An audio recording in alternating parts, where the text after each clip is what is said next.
Di mana lagi di alam semesta kita bisa mati dengan cara spektakuler, yaitu tercabik-cabik atom demi atom. Tidak ada tempat yang lebih brutal untuk mati selain jatuh ke lubang hitam. Tidak ada jalan keluar. Begitu kamu melewati event horizon, tidak ada yang bisa menyelamatkanmu. Bahkan cahaya pun tidak bisa kabur. Apalagi tubuh manusia yang rapuh. Tapi sebelum kamu benar-benar menghilang, ada satu hal yang lebih mengerikan menantimu. Tenth of a second later, the shredded remains of our body reached the center of the black hole.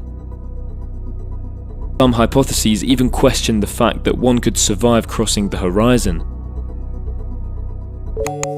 Ini bukan sekedar jatuh, ini adalah proses penyiksaan kosmis. Tubuhmu akan memanjang kayak spaghetti dan akhirnya tercabik-cabik hingga level atom. Fenomena ini disebut oleh Neil deGrasse Tyson, ada dalam buku ini, penulis buku ini, sebagai spaghettifikasi. Apa yang sebenarnya terjadi pada tubuh manusia ketika jatuh ke lubang hitam? Mari kita selidiki.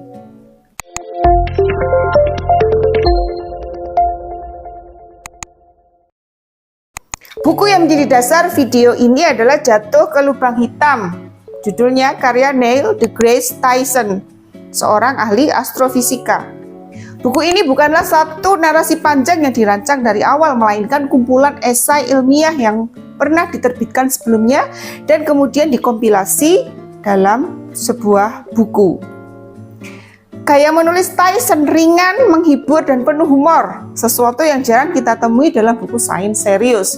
Dia menjelaskan konsep astrofisika dengan cara yang mudah dipahami, termasuk fenomena lubang hitam atau black hole, dan efek mengerikan yang disebut sebagai spaghettifikasi. Bayangkan kamu jatuh ke lubang hitam dengan kaki lebih dulu. Kemudian kamu mendekat ke pusat lubang hitam, semakin kuat gravitasi menarikmu ke dalam, tapi ada satu masalah, gravitasi tidak bekerja secara merata. Di lubang hitam ada yang disebut dengan gaya pasang surut gravitasi. Karena kakimu lebih dekat ke pusat lubang hitam dibanding kepalamu, kakimu akan mengalami tarikan gravitasi yang lebih besar daripada kepala. Efeknya, tubuhmu mulai merentang. Kalau tubuhmu terbuat dari karet, mungkin ini tidak masalah. Tapi sayangnya, tubuh manusia tidak sefleksibel itu. Ketika gaya pasang surut ini melebihi kekuatan ikatan molekul di dalam tubuh, sesuatu yang mengerikan terjadi. Di dalam roket, pada awalnya kita nggak akan ngerasain perubahan yang berarti. Tapi habis itu, tiba-tiba rasanya kayak ada yang narik. Iya, bagian tubuh yang masuk duluan akan ngerasain gaya gravitasi yang lebih kuat. Akibatnya tubuh bakal meregang kayak spaghetti. Semua partikel dalam tubuh akan meregang sampai jadi satu garis super tipis. Tubuhmu akan mulai terkoyak. Pertama, kamu akan terbelah jadi dua. Kemudian masing-masing bagian tubuhmu yang terus terbelah jadi dua, dan jadi dua, dan jadi dua lagi.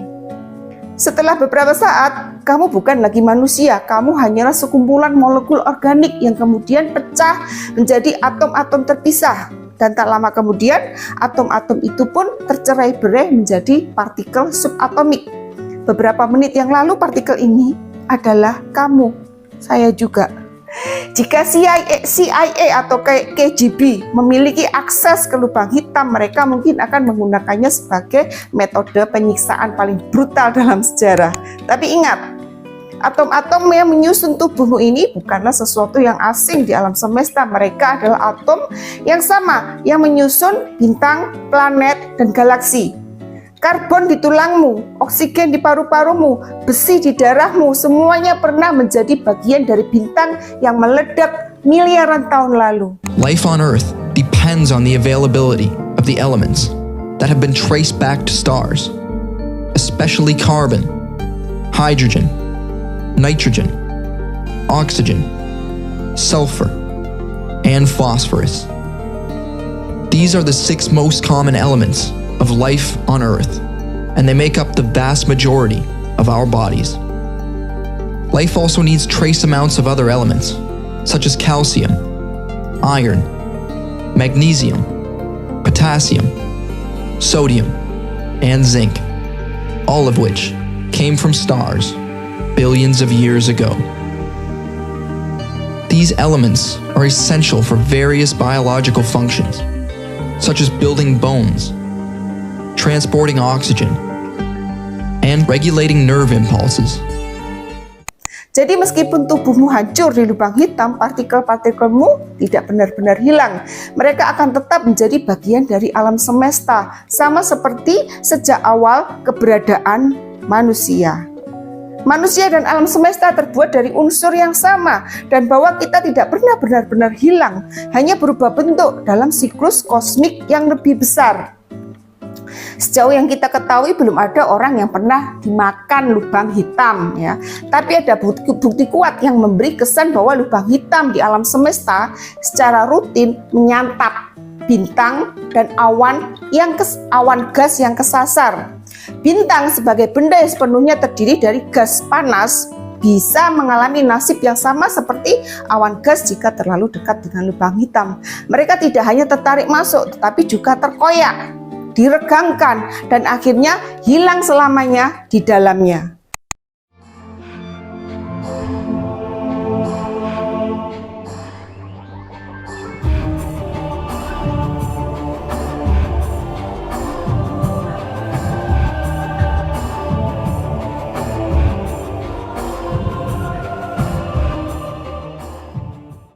Tapi apa sebenarnya lubang hitam?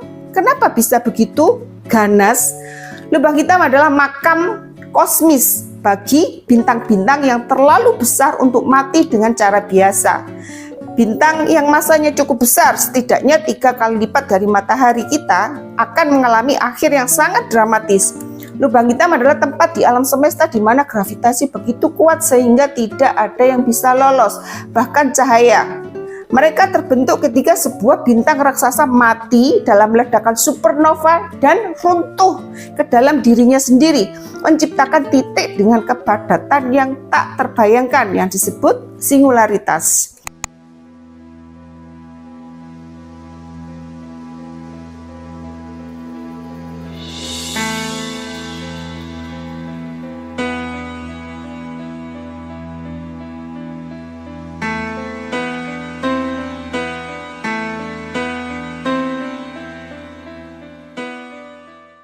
Ketika bintang ini kehabisan bahan bakar untuk membakar nuklir di intinya, ia kehilangan tekanan yang menahan gravitasinya sendiri. Hasilnya, ia meledak dalam supernova yang spektakuler, sementara intinya runtuh menjadi titik dengan kepadatan yang tak terbayangkan. Inilah lubang hitam. Tapi nggak semua bintang yang mati berubah jadi lubang hitam. Bayangkan ada jurang gravitasi yang begitu dalam sehingga segala sesuatu yang melewatinya tidak akan pernah bisa kembali. Garis batas ini disebut horizon peristiwa atau event horizon. Titik tanpa jalan pulang, apapun yang melewatinya terperangkap selamanya dalam perut kegelapan ini. Ada lubang hitam kecil yang masanya hanya beberapa kali dari matahari kita, tapi ada juga monster raksasa yang masanya miliaran kali lipat dari matahari seperti Sagittarius A di pusat galaksi Bima Sakti kita.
Jadi ya lubang hitam memang bintang yang sudah mati, tapi mereka bukan sekedar mayat bintang, mereka adalah sisa bintang yang begitu ekstrim sehingga menciptakan objek paling misterius di alam semesta. Nanti jangan ada yang tanya ya, apakah ini sudah terbukti atau ini cuma fiksi. Ya jelas belum ada yang membuktikan kecuali kamu kenal seseorang yang pernah jatuh ke lubang hitam dan balik lagi buat ngasih testimoni. Lubang hitam hanyalah salah satu dari banyak misteri yang menanti untuk dipecahkan di alam semesta ini. Kita baru menggaruk permukaannya. Semakin kita menjelajahi, semakin banyak pertanyaan baru yang muncul. Apalagi yang tersembunyi di balik kegelapan kosmos? Apakah ada sesuatu yang lebih ekstrim daripada lubang hitam? Dan bisakah kita suatu hari memahami semua ini? Sains adalah satu-satunya alat yang kita miliki untuk mencari jawabannya, dan kita masih jauh dari selesai. Jika kamu suka topik seperti ini, pastikan kamu subscribe dan nyalakan notifikasinya supaya tidak ketinggalan eksplorasi sains lainnya. Tunggu ulasan buku-buku sains berikutnya di channel ini ya. Bye!